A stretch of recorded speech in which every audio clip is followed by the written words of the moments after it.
Some prisons do not have walls. They are built from memories. A child grows up believing love must be earned through perfection.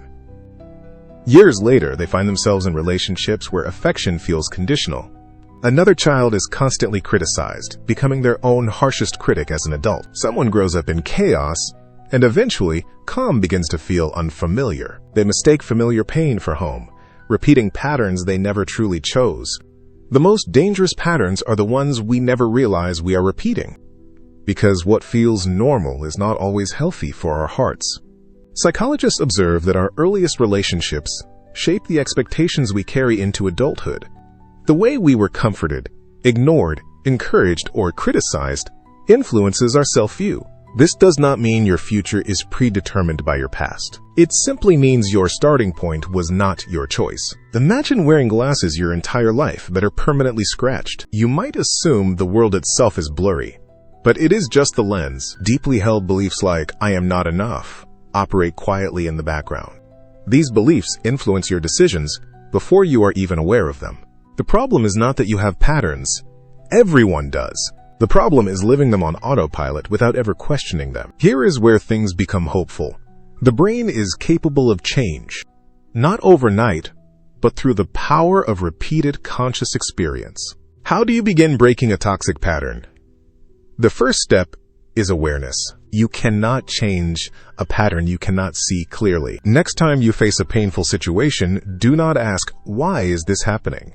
Instead, ask yourself, "What feels familiar about this?" That question often reveals more than blame ever will. Step 2 is to find the repeating story in your life. Different people, different jobs, different relationships, yet the same ending.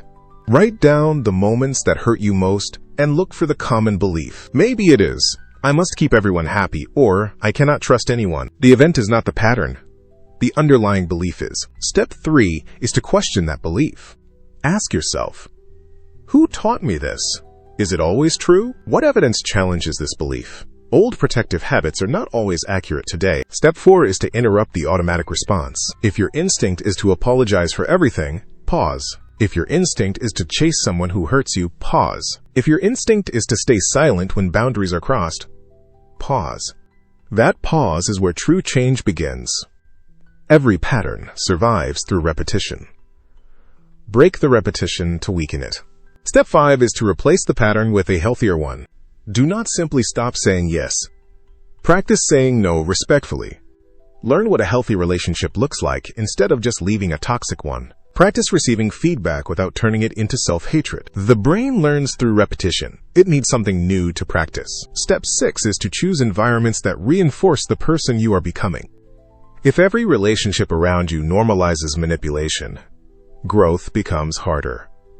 Healthy people make healthy behavior feel possible. Step 7 is to be patient with yourself. Healing is not linear.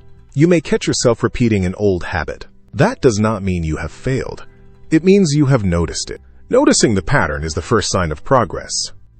Many believe freedom comes from finding the perfect circumstances, but lasting freedom begins when you recognize you do not have to live an inherited script. Your childhood may explain your patterns, but it does not write your story. The past can influence you, but it does not have to imprison you. Every healthy boundary you set is another sentence in a new story. One day, you will realize the pattern did not disappear all at once. It faded, one conscious decision at a time. Stay curious, because the life you want begins with the pattern you choose to break. You are the author of your future.